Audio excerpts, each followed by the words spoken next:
의를 위하여 박해를 받는 자가 복이 있다 말합니다. 이 말을 다른 말로 하면 기독교인은 필연적으로 박해를 당하는 자들이다라고도 할 수 있습니다. 먼저 기독교인의 박해라는 것을 생각해 보면 크게 세 가지가 있습니다. 뭐 다른 것이 더 있을 수 있지만 일단 제가 구분하는 것은 세 가지입니다. 첫 번째는 이 법적으로 혹은 사회적 터부로 인해서 직접적인 박해를 받는 경우입니다. 즉 지금의 이슬람 문화권에 있는 국가들에 사는 것처럼 다른 종교이기 때문에 핍박을 받는 경우가 있습니다.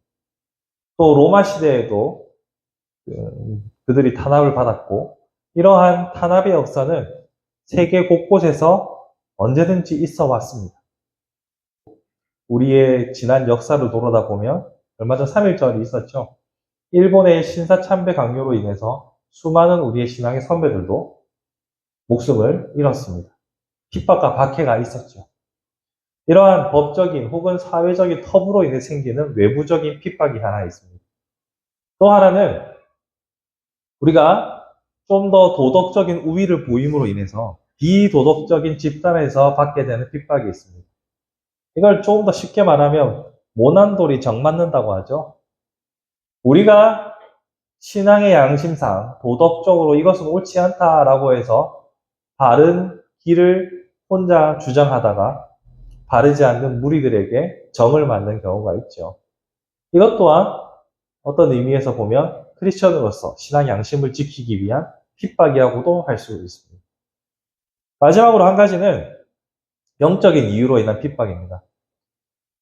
도덕적으로 어떤 충돌이 있어서도 아니고 법적으로 혹은 구조적으로 문제가 있어서도 아닙니다. 그런데 그냥 나를 싫어하는 사람이 있을 수 있습니다. 내가 크리스천이라는 이유라는 이유 하나만으로도 나를 미워하는 경우가 있습니다.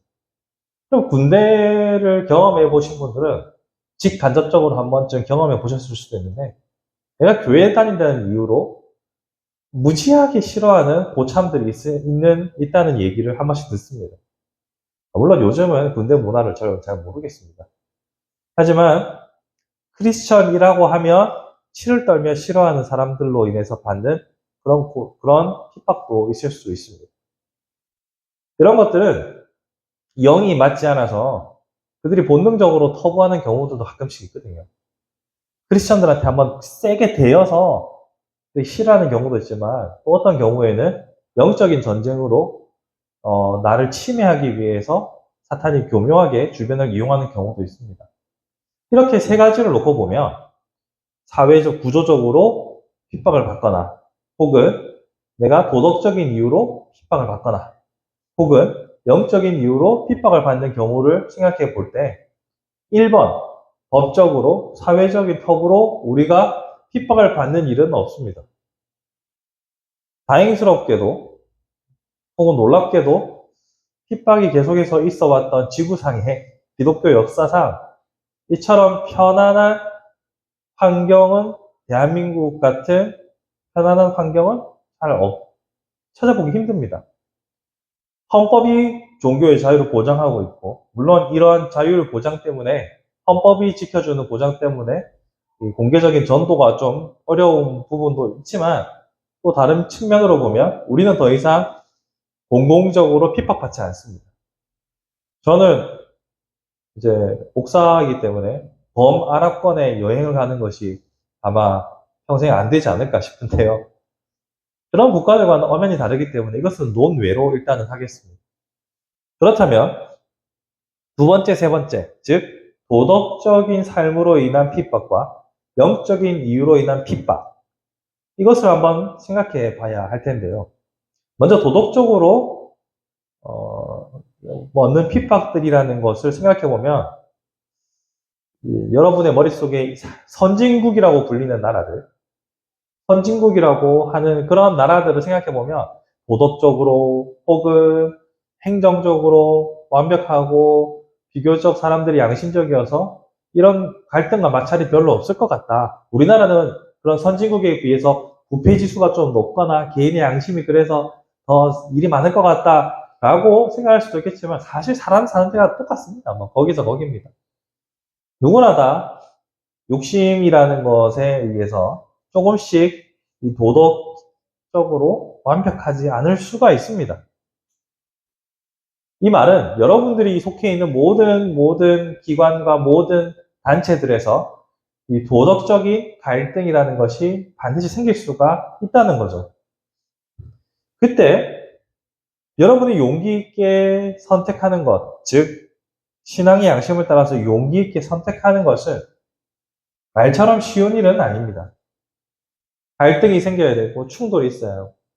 어제도 제가 손님들 중에서 막 갈등 관계 혹은 충돌로 인해서 아마 계모임 같은 건가 봐요. 서로 막 언성을 높이는 소리를 들었거든요. 물론 전화로. 가게 생피를 물친하면서. 근데 그 이야기를 제가 들으려고 들은 게 아닌데 들리잖아요. 제 일이 아닌데도 그런 이 스트레스가 가득한 목소리들이 오가는 것이 저도 스트레스가 되더라고요. 이 전파되잖아요. 감정이, 느낌이. 아, 얼마나 괴로울까. 사람이 사는데 각자 생각이 다르고 각자 충돌이 있구나. 그래서 우리는 가급적이면 충돌을 피하려고 합니다. 그리고 모난돌이 되지 않으려고 합니다.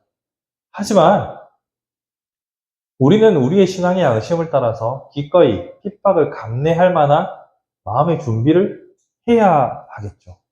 그것은 참 어렵습니다. 쉬운 일이 아닙니다. 나 혼자 정직을 유지하고 정직을 지켜나간다는 것은 엄청난 시험과도 같습니다. 하지만 예수께서 말씀하시는 의를 위하여 박해를 받는 것, 공의를 위해서, 정의를 위해서 박해받는 것이 복되다라고 하셨습니다. 여기서 복되다라는 것은 그것이 천국의 삶, 크리스천의 지표라고 하셨으니 우리는 기꺼이 감당할 마음의 준비를 해야 합니다. 그런 의미에서 우리가 이런 도덕적인 충돌이 없을 때부터 미리미리 마음의 준비를 해야 할 필요가 있다고 생각합니다. 그러니까 평소에 내가 크리스천으로서 이런 상황에서는 어떻게 대처해야 할까? 워게임이라고 하죠. 미리 시뮬레이션 해보는 것도 참 중요하다고 생각합니다. 그런 의미에서 우리의 삶이 도덕적 우위를 점함으로 인해서 생기는 충돌을 늘 준비하는 마음이 필요합니다. 아울러서 도덕적인 삶을 살아가는 것 자체가 목적은 아니지만 비도덕적인 삶으로 우리의 얼굴에 스스로 먹칠을 하는 일은 없어야 한다고 생각합니다. 지금 사회면에서 교회가 다시 한번 언급이 되었었습니다. 사건의 진위는 잘 모르겠습니다. 한 정당의 정당 대표로 뽑는 일에 교회 이름이 또 들어갔어요. 그러니까 한 후보가 뭐 땅 거래에 있어서 이렇게 저렇게 하면서 교회 안에서 서로 어려운 거 도와주었다 뭐 이렇게 하는데 이런 의혹 가운데 교회가 들어가 있는 것 자체가 저는 매우 불쾌하고 속상합니다. 여러분 그런 의미에서 우리의 삶이 도덕적으로 바르고 깨끗해서 충돌이 생길까봐 걱정하고 이런 것도 중요하지만 무엇보다 바르고 깨끗해야 합니다. 무엇보다 책 잡힐 일이 없어야 합니다. 전 이게 너무 좀 스트레스를 받았어요. 한 며칠 동안. 왜 또 여기 교회가 얽혀있지? 옛날에 우리 앙드레 김 선생님, 김봉남 선생님의 온로비 사건 때 교회가 또 엮여가지고 사회적으로 얼마나 욕을 먹었습니까?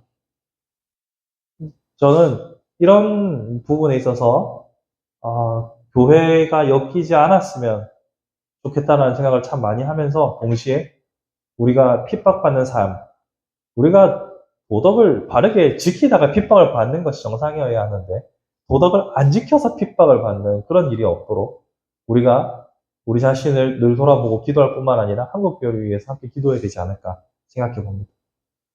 아울러서 생각해 볼 것은 별다른 이유 없이 핍박을 받을 때 영적인 싸움이 있다고 말씀드렸죠. 우리는 종종 이 눈에 보이는 세상에 살아가다 보니까 영적인 세계, 영적인 존재에 대해서 많이 잊고 살아갑니다. 분명히 성경은 굶주린 사자가 먹이를 찾는 것 같이 사탄이 우리를 삼키려고 아우성을 치고 있다라고 분명히 말하고 있죠. 그런데 우리는 종종 이런 영적 싸움에 대해서 망각하고 살아갑니다. 여러분, 우리는 늘 깨어서 영적인 싸움을 준비해야 합니다. 우리는 깨어서 기도하며 성령님께서 주시는 능력을 따라 우리가 전신갑주로 무장하지 않으면 언제 어떻게 먹힐지 모릅니다. 언제 어떤 변수에 우리의 감정이 요동치고 어떤 변수로 인해서 우리가 넘어질지 알 수 없습니다. 그렇기 때문에 우리는 깨어 기도하고 보이는 적, 보이지 않는 적들의 핍박으로부터 크리스천다움을 지킬 수 있도록 기도해야 합니다. 그래서 아침에 일어나서 하루를 시작하실 때 여러분 깨어 함께 기도하셨으면 좋겠습니다. 주님, 오늘 하루도 승리케 하옵소서. 보이지 않는 이 영적 전쟁에서 승리케 하옵소서. 아울러서 저는 이런 기도도 했으면 좋겠습니다. 우리의 영적인 분별력이 살아있다면 이것이 유혹인지 아닌지를 분별할 수 있을 거라 생각합니다. 영적인 분별력 참 중요한 일입니다. 말씀이 기초가 되어 성령께서 주시는 감동을 따라 우리가 바르게 분별할 때 우리는 지혜로운 자가 될 것이요 지혜를 따라 복된 자의 삶을 살아갈 수 있을 겁니다. 그런 의미에서 우리의 기도 제목에 반드시 오늘 하루도 승리케 하옵소서, 영적 전쟁에 한 걸음도 물러서지 않는 자가 되게 하옵소서 하는 것이 참으로 중요한 일이다라고 생각합니다. 마지막으로 법적, 사회적, 직접적으로 핍박을 받는 사람들이 아직 존재합니다. 이 땅에서는 아니지만 세계 각지 선교의 현장에서 그렇게 핍박과 싸우며 살아가는 선교사님들이 분명히 있습니다. 그리고 선교사들의 복음을 받아 기독교인의 삶을 선택하고 기꺼이 그 핍박을 온몸으로 받아내고 있는 우리의 형제들이 있습니다. 그들을 위하여서 기도하는 우리가 되었으면 좋겠습니다. 선교사님들이 당하는 어려움들을 들을 때마다 이게 현실인가 하는 생각이 들 때도 있습니다. 물론 대부분의 나라들은 그렇지는 않습니다. 하지만 범아랍계에서는 상상을 초월하는 어려움들을 당하고 있죠. 이제는 실질적으로 입국도 어렵고 사우디아라비아 같은 경우는 입국 자체가 어렵기 때문에 좀 그런 일이 오히려 덜 하긴 하지만 여전히 위협적으로 핍박하는 그리고 핍박을 당하는 사람들이 존재합니다. 그래서 여러분들 생각나실 때마다 핍박의 현장 가운데 있는 사람들을 위해서 기도해 주시고 그런 핍박으로 인해서 생명의 위협을 느끼는 분들에 대한 소식은 저도 여러분들에게 들어오는 대로 전하겠습니다.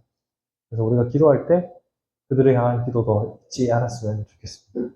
말씀을 정리해 볼까요? 예수께서는 복 있는 사람, 즉 천국을 살아가는 사람의 삶에 대해서 8가지로 말씀하셨습니다. 그리고 그 중에 마지막으로 오늘 의를 위하여 박해를 받는 자를 말씀하시면서 크리스천은 마땅히 박해가 따라오는 삶이다라고 말씀하셨습니다. 그리고 그 박해는 여러 가지 형태로 우리에게 나타날 수 있지만 우리가 깨어 기도하고 준비하고 그리고 우리 자신을 바르게 세워간다면 고통 가운데서도 천국을 맛보며 살아갈 수 있는 길을 주셨습니다. 만약 여러분의 삶 가운데 아무런 핍박이 없다라고 하신다면 한 번쯤은 고민해 보시면서 우리의 삶에서 나타나는 여러 갈등들을 한번 잘 이겨낼 수 있도록 기도하시며 동시에 생명의 위협을 당하고 있는 그들을 향하여서 기도할 수 있는 우리의 넉넉한 삶이 되었으면 좋겠습니다.